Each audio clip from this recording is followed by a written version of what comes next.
Exercise 10B।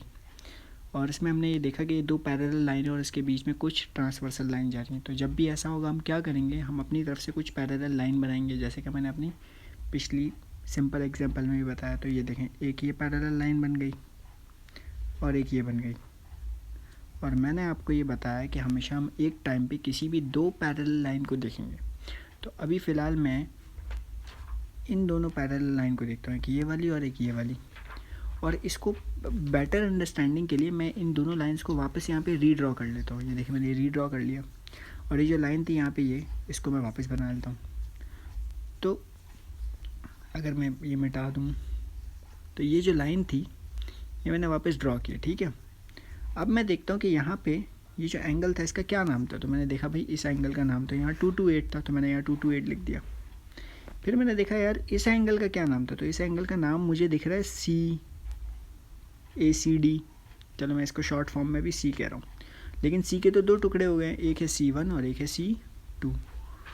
तो अब जब मैंने ये लाइन ड्रॉ की, तो मुझे दिख क्या रहा है, मुझे दिख ये रहा है, ये जो C था ना इसके दो टुकड़े हो गए। ये जो ऊपर वाला है इसका मैं C1 नाम रख देता हूँ, जो नीचे वाला है इसका नाम मैं C2 रख लेता हूँ। यहाँ पे जो मेरा एंगल दिख रहा है वो कौन सा है, वो C1 है, सही है। अब मैं क्या करूँगा, मैं कहूँगा यार अगर मुझे ये अंदर वाला एंगल पता करना है, तो मुझे ये वाला एंगल पता होना चाहिए। क्या मुझे ये वाला एंगल पता लग सकता है? जी पता लग सकता है। अगर मैं 360 में से 228 माइनस कर दूं तो मुझे ये अंदर वाला एंगल पता लग जाएगा। क्यों 360 में से? क्योंकि हमेशा एक कंप्लीट एंगल 360 डिग्री होता है। ये कंप्लीट एंगल बन रहा है, ये पूरा एक सर्कल बन रहा है। जब मैं 360 में से 228 माइनस करूँगा तो क्या आएगा 132। इसका मतलब ये 132 है।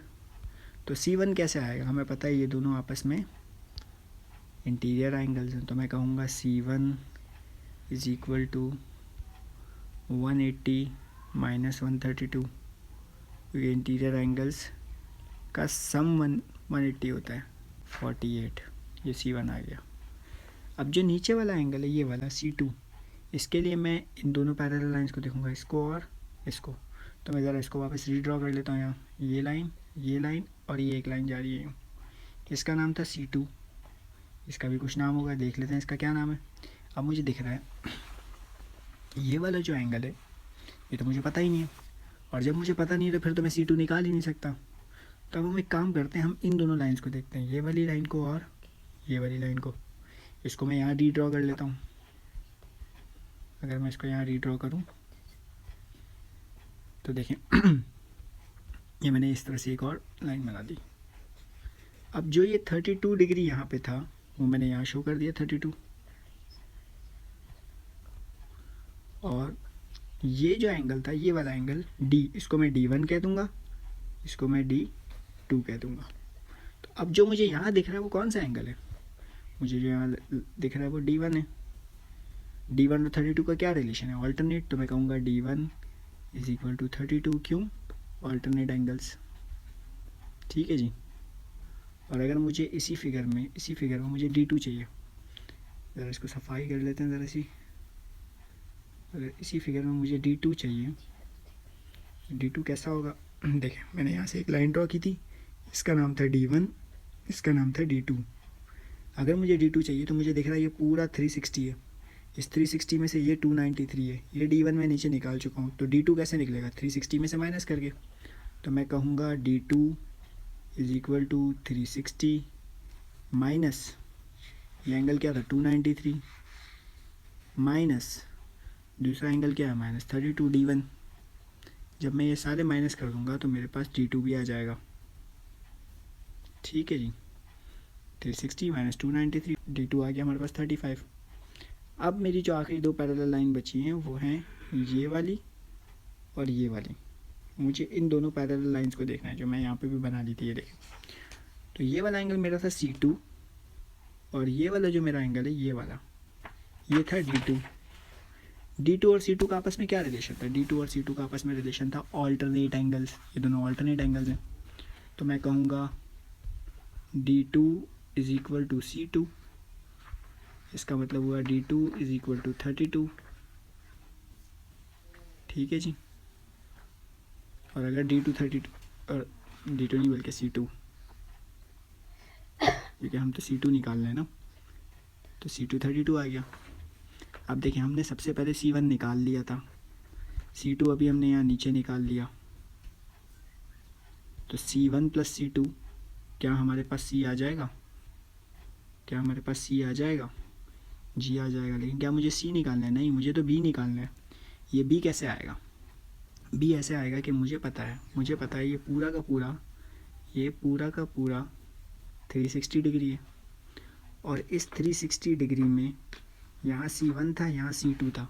अगर मैं 360 में से C1 और C2 माइनस कर देता, अगर मैं इसमें से C1 और C2 माइनस कर दूँ, तो क्या मेरे पास B आ जाएगा? जी आ जाएगा। तो हम यही करेंगे, हम 360 में से माइनस करेंगे C1, माइनस करेंगे C2, तो हमारे पास B आ जाएगा। तो C1 हमारे पास था क्या? C1 देखिए हमारे पास था, यहाँ हमने निकाला था C1, ये रहा। C1 था हमारे पास 48, और C2 क्या था? C2 था 32। तो हम माइनस करेंगे 48, माइनस करेंगे 32, तो अब हमारे पास आ जाएगा B। और जब हम 360 में से 48 और 32 माइनस करेंगे, तो हमारे पास आंसर आना चाहिए 280।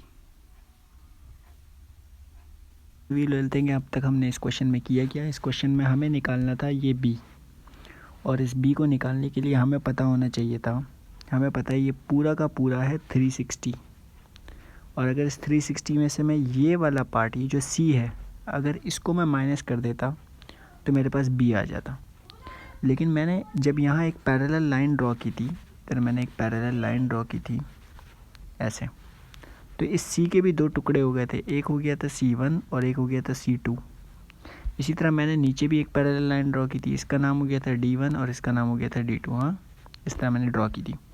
तो मैंने किया क्या? मैंने किया ये कि सबसे पहले मैंने इन दोनों लाइंस को देखा, इसको और इसको, इन दोनों लाइंस को, और मैंने यहाँ पे इस तरह से इनको सॉल्व कर लिया।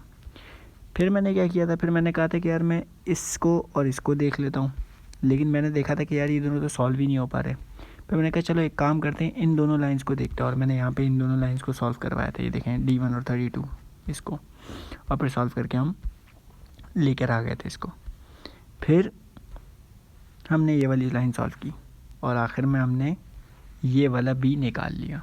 ठीक है जी।